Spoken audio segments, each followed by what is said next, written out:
Məktəblərdə yenə də elmdən çox pul yığmaq üçün formula axtarılır.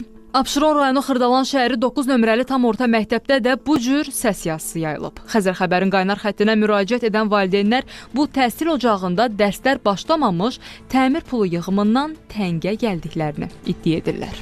Valideyn Komitəsinin sədri vəzifəsini icra edən Aygül adlı xanım bununla bağlı sosial şəbəkədə yaradılan qrupda valideynlərə pulu karta və ya nağd şəkildə təqdim etməklərini istəyir. Remontun pulunu göndərində müəllim indi yazıb ki, hazırsa ver, hələ 3 nəfər verib remontun pulunu. Yəni mən qoysam 4 nəfər olacaq 29 nəfərdən. Yəni onu çalışın bugün, ən uzağı sabaha, yəni bugün kart atanlar atsınlar hamısı. Kart ata bilməyənlər sabah Cansuya versin nağd şəkildə. Ya mütləq bugün sabah həll edin.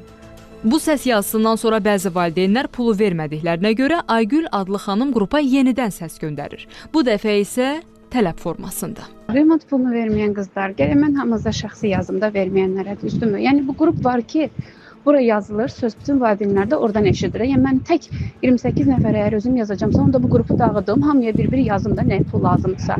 Bunu verin də, bilirsiniz ki, verməlisiniz. Müəllimi özü qrupa yazıb ki, verməlisiniz. Məsələ təmir pulu ilə də yekunlaşmır. Bu dəfə tort və gül pulu üçün vəsait tələb olunur. Məktəb başlayır, deyəcəksiniz, Agil başladı yenə. Yəni, bilirsiniz ki, məktəb başlayır.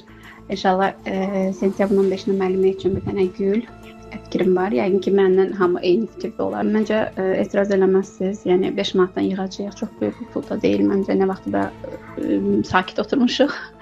Yavaşdan başlayaq.